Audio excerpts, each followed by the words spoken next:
गुरुजी सदा सहाय।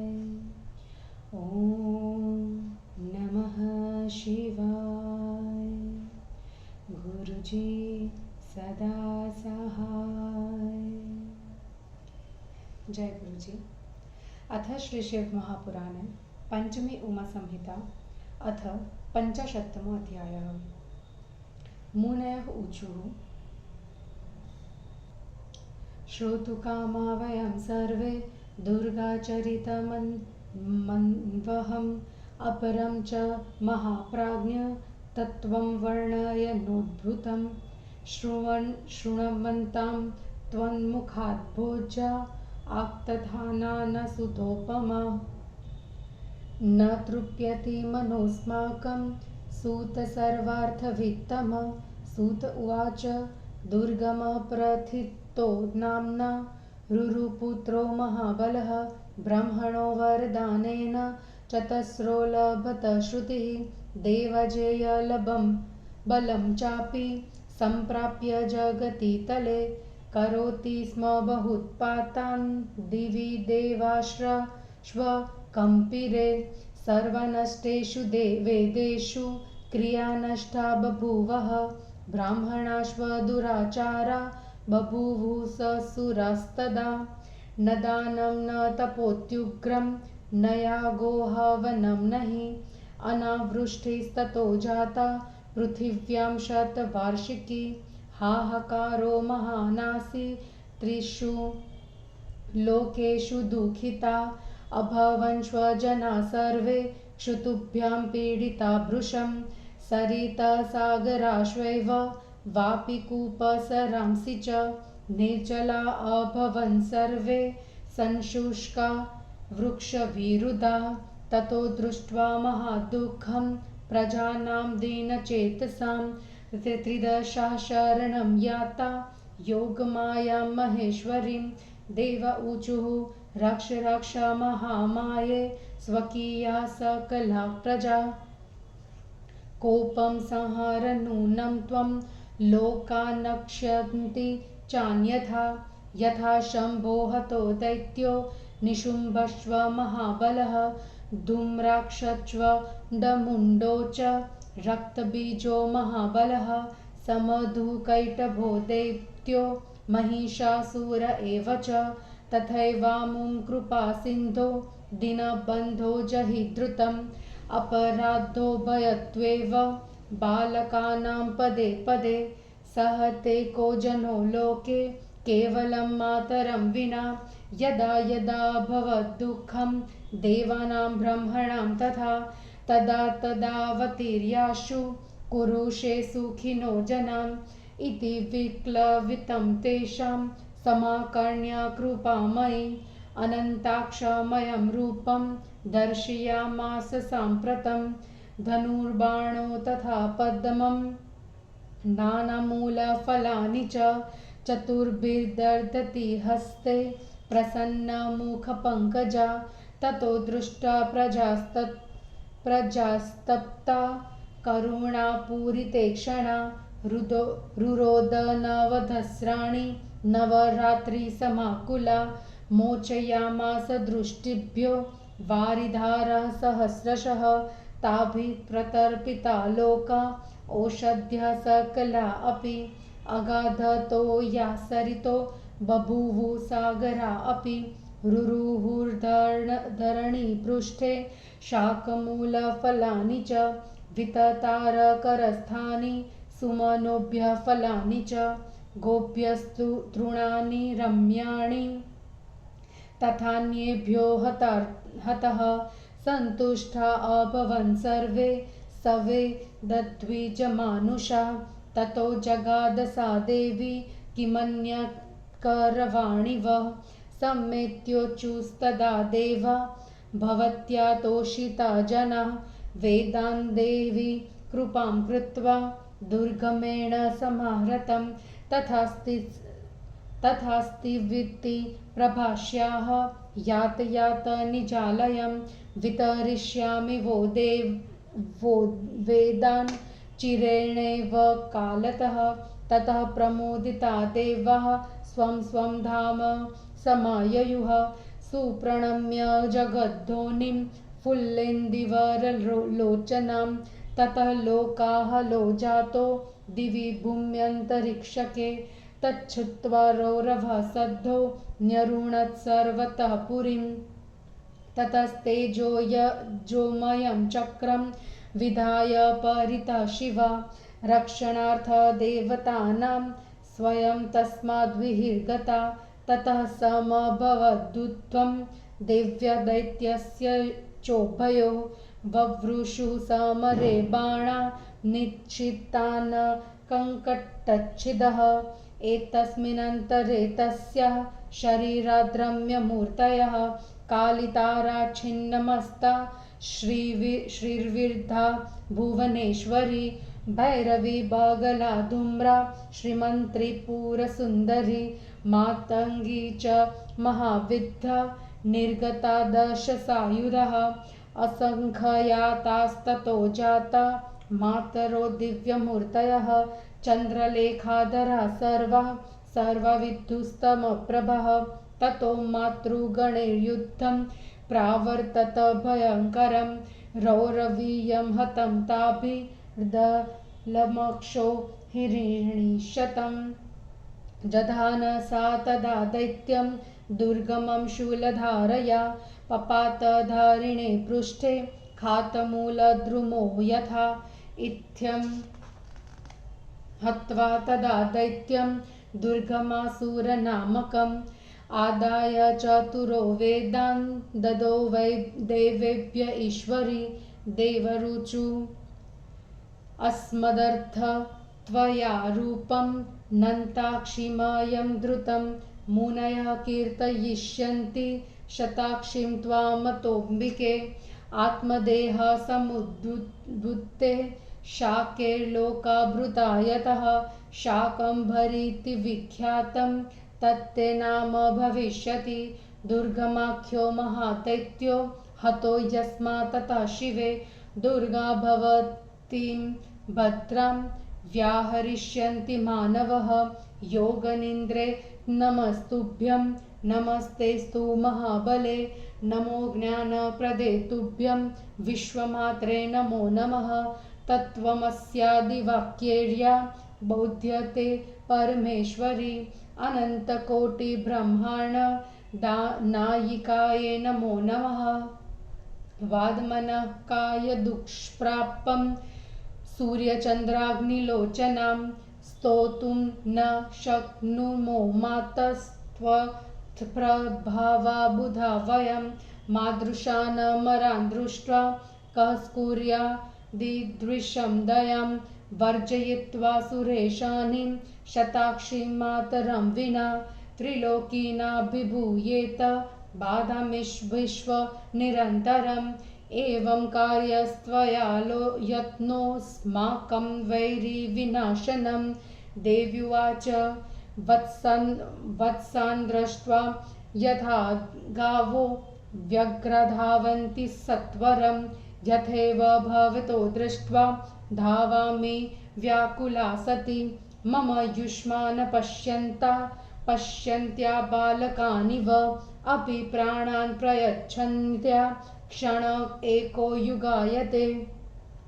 कापि चिन्ता न कर्तव्या युष्माभिर्भक्तिशालिभिः भवत्यां मयि तिष्ठन्त्यां संहरन्त्यां निजापदः। यथा पूर्वहता दैत्या हनिष्यामि तथासुरान् संशयो नात्र कर्तव्यः।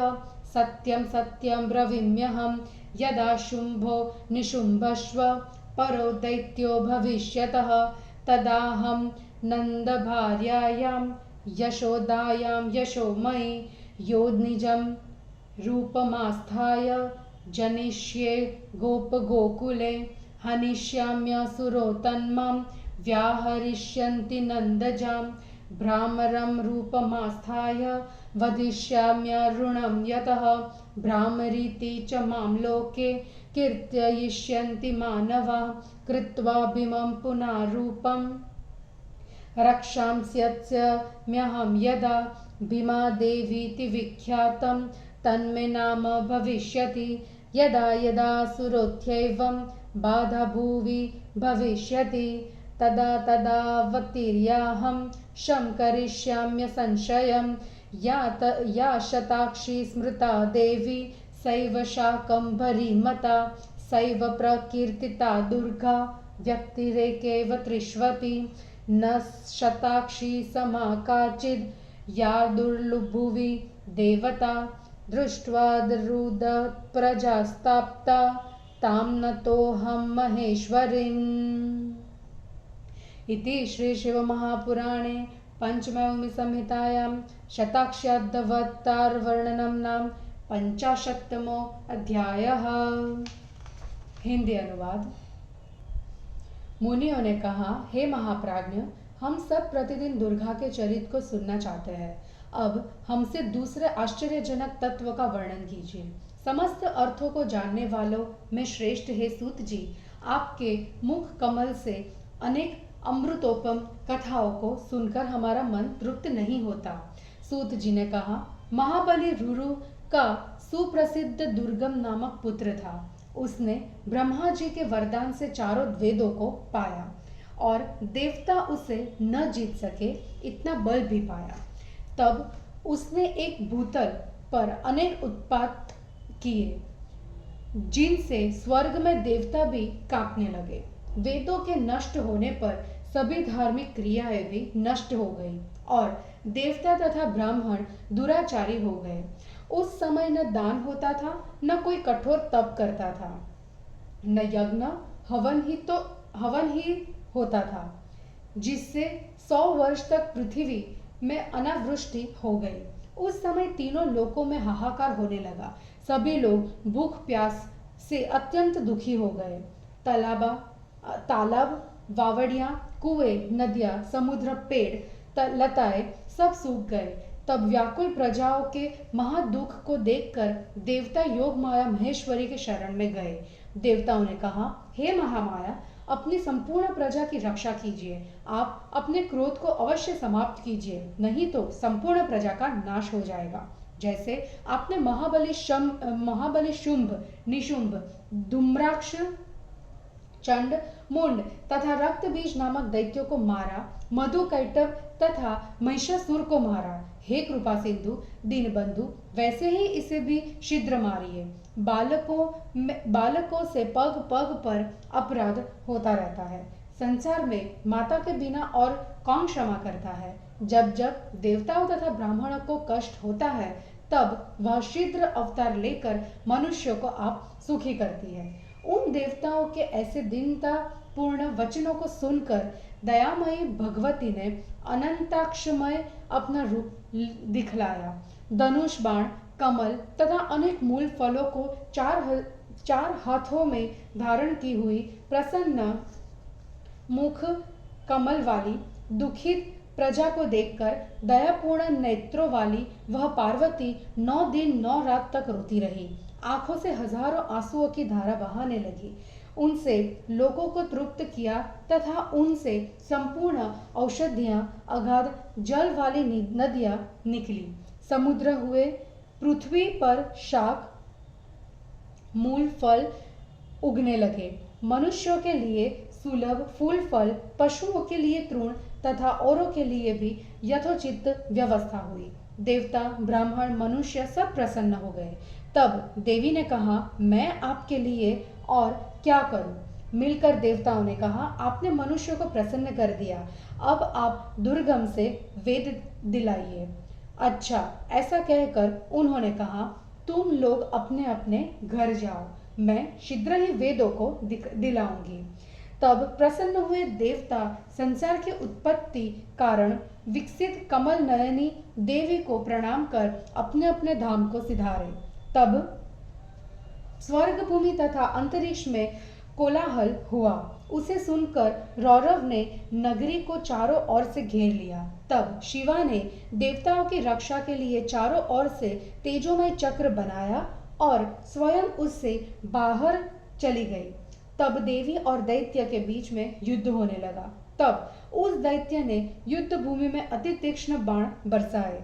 इसी बीच में देवी के शरीर से सुंदर मूर्तियां काली, तारा, छिन्नमस्ता, श्रीविद्या, भुवनेश्वरी, भैरवी, बगला, धूम्रा, त्रिपुर सुंदरी तथा मातंगी ये 10 विद्याएं आयुधों के साथ प्रकट हुई। उनसे असंख्य दिव्य मूर्तियों वाली मातृकाएं प्रकट हुई, जिनके सिर पर अर्धचंद्र था और वे सभी बिजली के सदृश कांति वाली थी। तब मातृगणों से इसका भयंकर युद्ध होने लगा। उन देवियों ने रौरव की 100 अक्षौहिणी सेना को मार डाला। तब उसने उस दुर्गम दैत्य को त्रिशूल की धारा से मारा। तब वह दैत्य जड़ खुदे हुए वृक्ष के समान गिर पड़ा। इस प्रकार उस दुर्गम नामक असुर को मारकर उससे 4 वेद लेकर देवी ने देवताओं को दे दिया।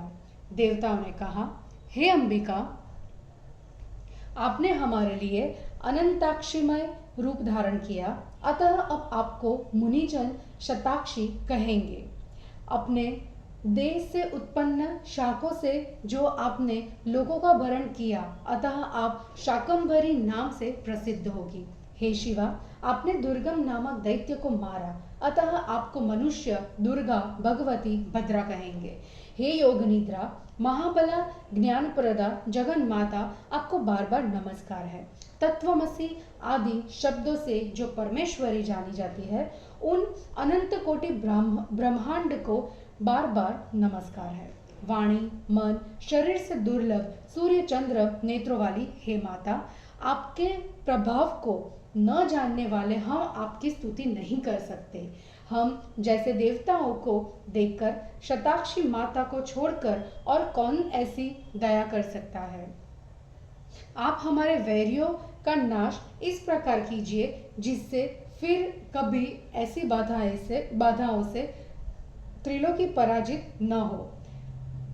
देवी ने कहा, जिस प्रकार बछड़ों को देखकर व्याकुल हो गाय दौड़ती है, वैसे ही आप लोगों को देखकर मैं भी व्याकुल होकर दौड़कर आती हूँ।